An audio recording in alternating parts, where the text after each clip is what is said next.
اعوذ باللہ من الشیطان الرجیم بسم اللہ الرحمن الرحیم ربی اشرح لی صدری ویسر لی امری واحلل عقدۃ من لسانی یفقہوا قولی۔ سورۃ البقرہ پارہ نمبر 3۔ تلک الرسل، یہ سب رسول ہیں، فضلنا، ہم نے فضیلت دی، بعضہم علی بعض، بعض کو بعض پر، منہم، ان میں سے، من کلم اللہ، کسی سے کلام فرمایا اللہ تعالیٰ نے، ورفع، اور بلند کیے، بعضہم درجات، ان میں سے بعض کے درجے، وآتینا، اور ہم نے دی، عیسی ابن مریم، عیسیٰ ابن مریم کو، البینات، کھلی نشانیاں، وأیدناہ، اور ہم نے بروح القدس، مدد فرمائی ان کی پاکیزہ روح کے ساتھ، ولو شاء اللہ، اور اگر چاہتا اللہ تعالیٰ، مقتتل الذین، تو نہ لڑتے وہ لوگ، من بعدہم، جو ان رسولوں کے بعد میں آئے، من بعد ما جاءتہم البینات، کہ آ گئیں اس کے بعد ان کے پاس کھلی نشانیاں، ولکن اختلفوا، لیکن انہوں نے اختلاف کیا، فمنہم من آمن، اور ان میں سے کوئی ایمان پر ثابت قدم رہا، ومنہم من کفر، اور ان میں سے کوئی کافر ہو گیا، ولو شاء اللہ مقتتلوا، اور اگر چاہتا اللہ تعالیٰ تو نہ لڑتے اور جھگڑتے، ولیکن اللہ، لیکن اللہ تعالیٰ، یفعل، وہی کرتا ہے، ما یرید، جو وہ چاہتا ہے۔ یا ایھا الذین آمنوا، اے ایمان والو، انفقوا، خرچ کرو، مما رزقناکم، اس مال سے جو ہم نے دیا ہے، من قبل، اس سے پہلے تم کو ہم نے دیا ہے، این یاتی، کہ آ جائے، یوم لا بیع، وہ دن جس میں نہ ہوگی خرید، ولا خلۃ، جس میں نہ خرید ہوگی نہ فروخت ہوگی، ولا شفاعۃ، اور نہ ہی کوئی دوستی ہوگی، والکافرون هم الظالمون، اور کافر ہیں وہی جو ظالم ہیں۔ اللہ لا الہ الا ہوا، کوئی شے عبادت کے لائق نہیں ہے سوائے اللہ تعالیٰ کے، الحی القیوم، زندہ ہے، سب کو زندہ رکھنے والا ہے، لا تاخذہ، اس کو نہ اونگ آتی ہے، سنۃ ولا نوم، اور اس کو نہ نیند آتی ہے، لاہ، اسی کے لیے ہے، ما فی السماوات، جو کچھ آسمانوں میں ہے، وما فی الارض، اور جو کچھ زمین میں ہے، من ذا الذی، کون ہے جو، یشفع، سفارش کر سکے، عندہ، الا باذنہ، اس کی اجازت کے بغیر، یعلم، جانتا ہے، ما بین ایدیہم وما خلفہم، جو اس سے پہلے گزر چکا ہے اور جس کے بعد ہونے والا ہے، سب کو جانتا ہے، ولا یحیطون، اور وہ نہیں گھیر سکتے، بشیء من علمہ، الا بما شاء، کسی چیز کو اس کے علم سے مگر وہ جتنا چاہے، وسیع، سما رکھا ہے، کرسیہ السماوات والارض، اس کی کرسی نے آسمانوں اور زمین کو، ولا یعودہ حفظہما، اور نہیں تھکاتی اسے زمین و آسمان کی حفاظت، وہو العلی العظیم، اور وہی ہے سب سے بلند عظمت والا۔ لا اکراہ فی الدین، کوئی زبردستی نہیں ہے دین میں،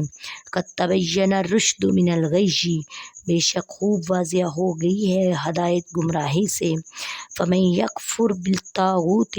تو جو انکار کرے شیطان کا، ویؤمن باللہ،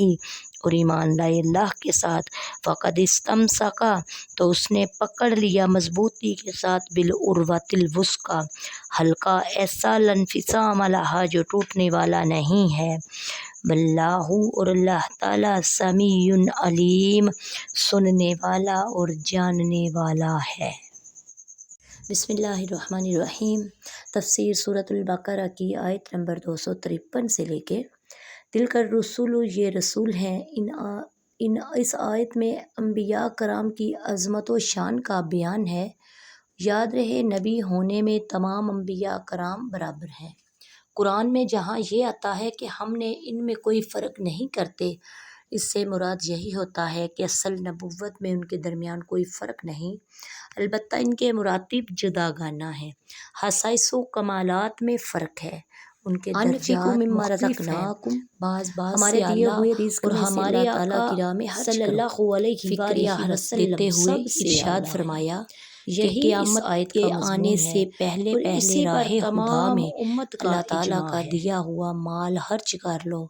قیامت کا دن بڑی ہیبت والا ہے۔ اس دن مال کسی کو فائدہ نہ دے گا اور دنیاوی دوستیاں بھی بیکار ہو جائیں گی، بلکہ باپ بیٹے ایک دوسرے سے جان چھڑا رہے ہوں گے، اور کافروں کو کسی کی سفارش کام نہ آئے گی، اور نہ دنیاوی انداز میں کوئی کسی کی سفارش کر سکے گا۔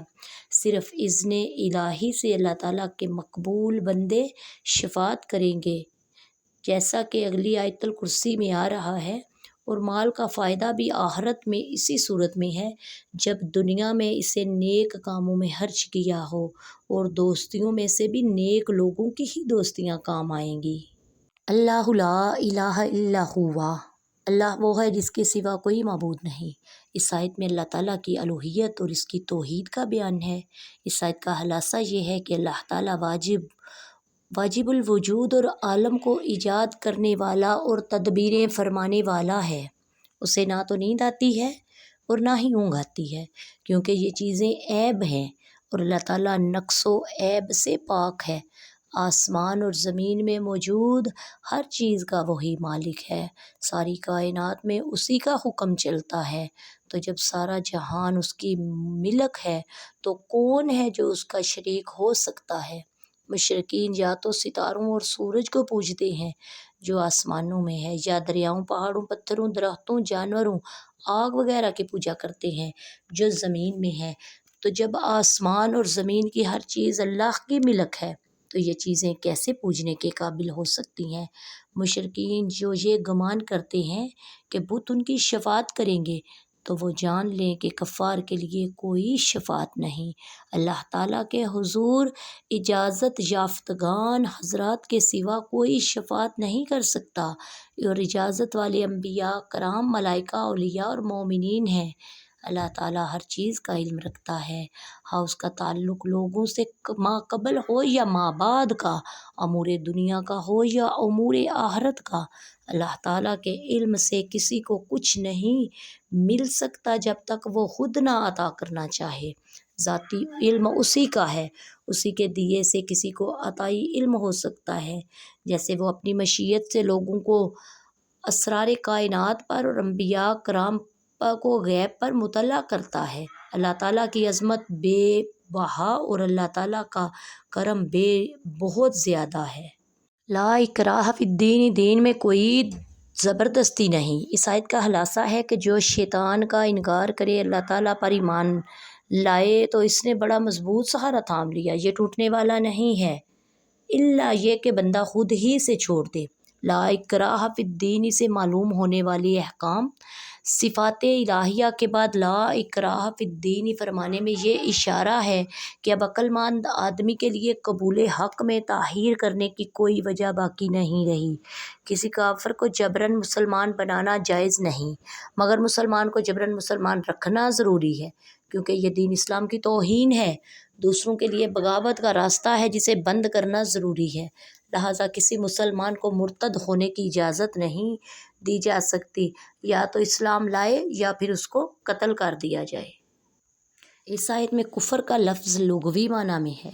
یعنی انکار کرنا۔ اس سے معلوم ہوا کہ ایمان کے لیے ضروری ہے کافر پہلے اپنے کفر سے توبہ کرے اور کفر سے بیزار ہو جائے، اس کے بعد ایمان لانا صحیح ہوگا۔ اگر کوئی مرتد ہو جائے تو وہ صرف کلمہ پڑھ لینے یا مسلمانوں والا کوئی دوسرا کام کر لینے سے مسلمان نہ ہوگا جب تک اپنے اس ارتداد سے توبہ نہ کر لے۔ اللہ تعالیٰ سے دعا ہے ہمیں قرآن پڑھنے، پڑھانے اور اس پر عمل کرنے کی توفیق عطا فرمائے۔ وما علینا الا البلاغ المبین۔ السلام علیکم ورحمۃ اللہ وبرکاتہ۔